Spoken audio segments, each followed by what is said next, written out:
O antes poderoso Império da Alemanha havia sido desarmado e ficado à mercê das nações vitoriosas após a Primeira Guerra Mundial. Em cidades outrora opulentas, veteranos inválidos perambulavam pelas ruas como fantasmas de outras épocas. Se alguém que tenha sido criado em Berlim nos anos 20 lembrar de alguma coisa, se lembrará do cenário urbano com aleijados da Primeira Guerra Mundial, que naturalmente não tinham pensão, não tinham nada, mendigando pelas ruas sem pernas e braços, relembrando a grande miséria daquilo que se pode chamar de cenário urbano. Milhões estavam desempregados, a inflação desenfreada, recessão, fome e pobreza estavam por toda a parte. Vi muitas manifestações antes de Hitler assumir o poder, manifestações reais originadas do sofrimento das pessoas, da massa desempregada, oriundas da pobreza. E elas gritavam palavras de ordem como: queremos pão, queremos trabalho.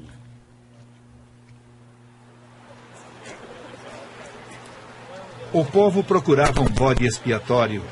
Intensificou-se o temor e desconfiança dos estrangeiros. Os dois extremos do espectro político empenhavam-se em conquistar a lealdade do povo alemão.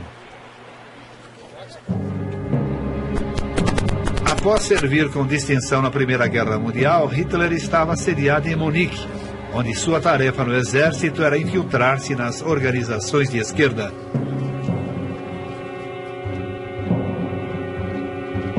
Uma incumbência alterou o curso da sua vida. Ele infiltrou-se numa organização que se escondia por trás de um clube político chamado Partido dos Trabalhadores Alemães.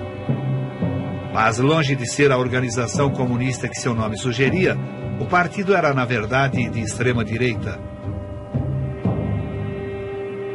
Hitler gostou do que ouviu, juntou-se a ele e, finalmente, tornou-se o líder da organização. Presente a um dos primeiros comícios em que Hitler falou, estava o desiludido veterano de guerra chamado Rudolf Hess. Voltou a passos largos, saltitante, e disse: sabe, eu vi uma pessoa esta noite. Ele vai devolver à Alemanha o prestígio que tinha antes da guerra, e é o único homem capaz de fazê-lo. Hess estava convencido de que o dinâmico orador que ouvira era o tão esperado Messias profetizado pelos círculos ocultos alemães. Juntamente com o filósofo racista Alfred Rosenberg, Hess apoiava um dos grupos mais proeminentes, a Sociedade Thule, que buscava ativamente encontrar um Messias germânico e estava empenhada no reavivamento da chamada raça-mãe ariana. Seus membros praticavam astrologia, adoração do sol e outras ciências ocultas, imaginando que isso os ajudaria a atingir sua meta. Seu emblema era um punhal de encontro a uma suástica curva.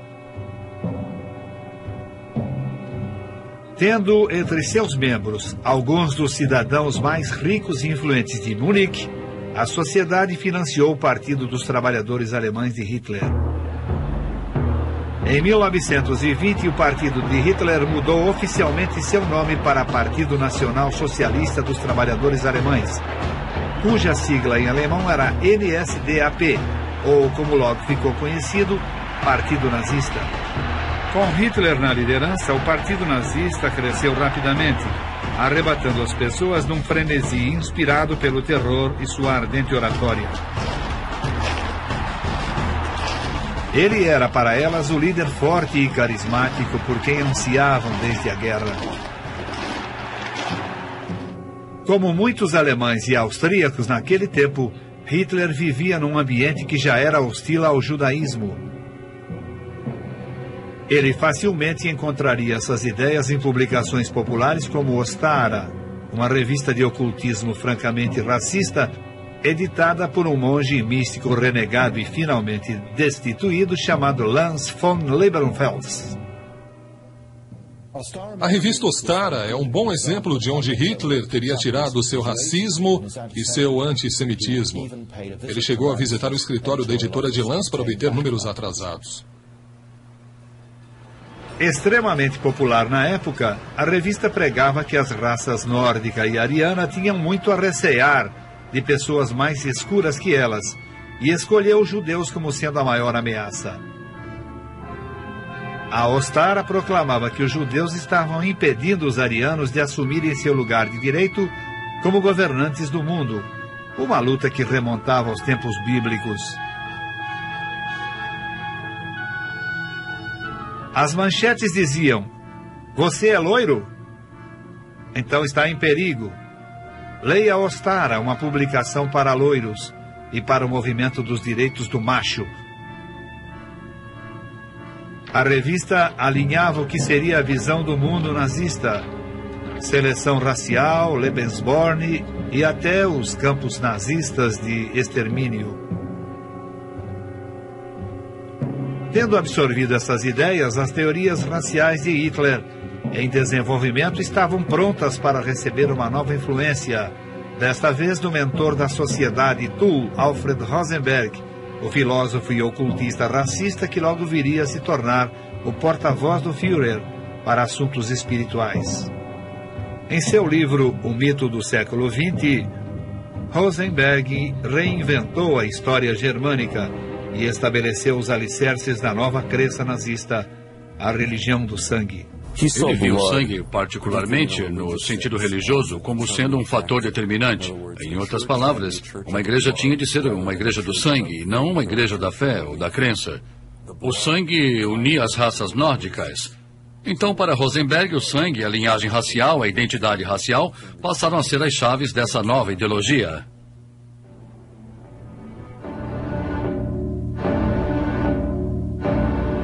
Rosenberg pregava que o sangue de um povo continha a alma da raça. Creio que, se olharmos para trás nas tradições esotéricas do Ocidente, descobriremos que o sangue sempre foi considerado um veículo muito importante do espírito. É uma substância sagrada que contém mais do que a vida física de cada indivíduo, contém também a vida espiritual.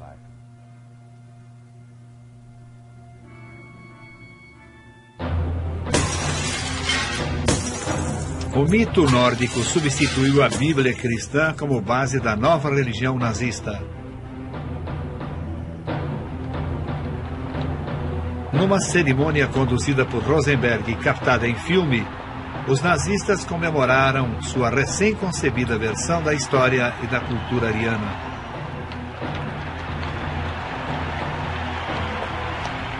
Rosenberg escreveu: "Hoje é o despertar de um novo mito, o mito do sangue. A crença de que a essência divina deve ser defendida através do sangue." Hitler levou a ideia de Rosenberg mais adiante quando escreveu: "As antigas crenças serão resgatadas para serem novamente honorificadas. Todo o conhecimento secreto sobre a natureza, o divino e o demoníaco. Vamos extinguir completamente a veneração cristã e trazer de volta uma religião peculiar à nossa raça."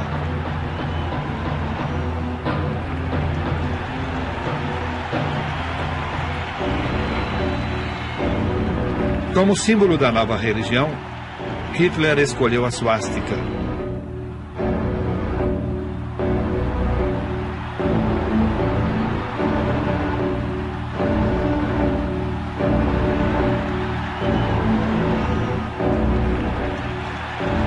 A suástica é encontrada em todas as partes do mundo em muitas culturas diferentes através da história. Desde os tempos mais remotos era um símbolo de boa sorte na China e até hoje permanece sendo um emblema religioso nas crenças hindu e budista. Esteve estampado nos escudos dos cavaleiros como uma proteção mágica e tinha também, num sentido mais amplo, outras conotações não cristãs. Representava o martelo de Thor, e Thor naturalmente era o deus do trovão e da força e assim por diante, um deus patriarcal do tipo muito machista.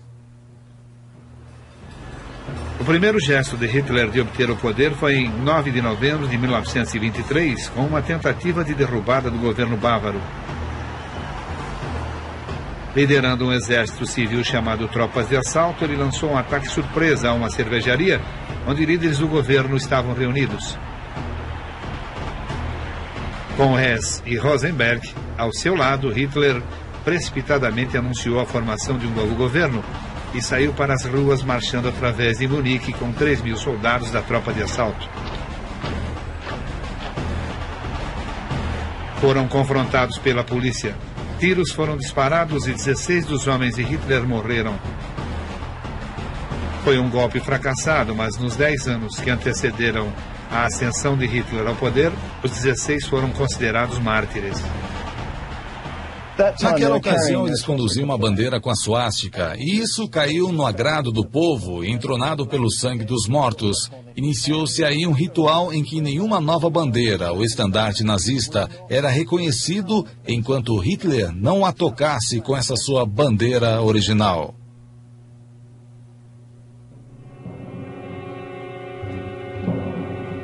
O sangue nazista adquiriu um poder sagrado simbólico, ritualizado e santificado na cerimônia conhecida como o Rito da Bandeira do Sangue. O poder mágico do sangue dos nazistas mortos era transmitido para cada bandeira nazista, tornando-a assim consagrada.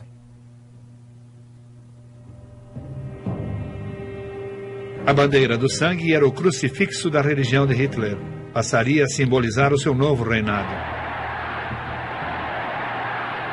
Em 1933, Hitler conseguiu tornar-se o Führer, o líder.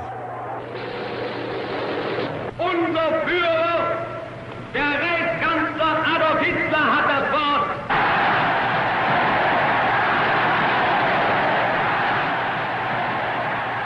Um título que ressoaria com conotações religiosas de o ungido, ou mesmo de o Messias. Era chegada a hora de Adolf Hitler.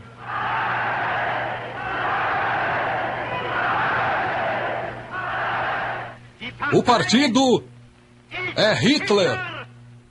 Hitler é Alemanha. E a Alemanha é Hitler.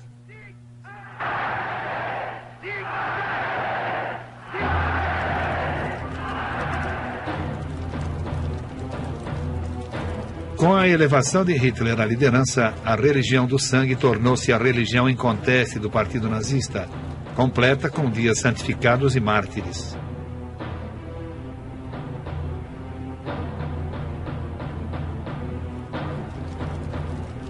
O ministro Goebbels da propaganda orquestrou um ritual em que os 16 heróis nazistas foram homenageados como mártires do Reich, que morreram, foram ressuscitados e ganharam a vida eterna. Goebbels fez questão que todos os alemães tomassem parte na cerimônia, transmitindo-a através de alto-falantes instalados nas esquinas por todo o país. Parte da mensagem dizia: A noite dos mortos. Os mortos vêm marchando. À meia-noite, um cerimonial místico executa o nascimento do Terceiro Reich. Eles lutam, morrem e são vitoriosos, exatamente como o Terceiro Reich foi fundado.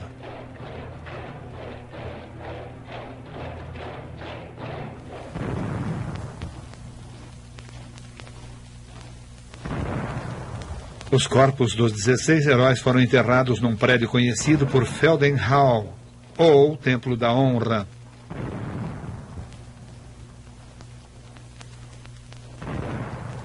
Tornaria-se um santuário nazista.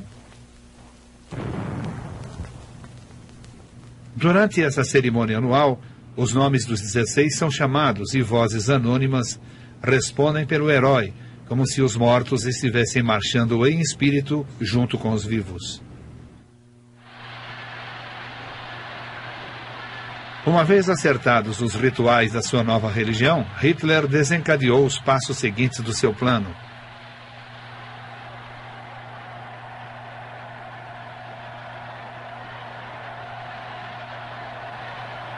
Ele escreveu: Força sem base espiritual está condenada ao fracasso.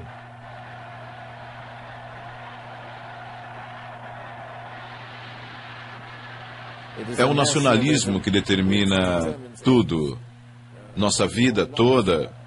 Sim, todos os nossos pensamentos. Tudo. O foco disso tudo, se assim o desejar, é que estejamos dispostos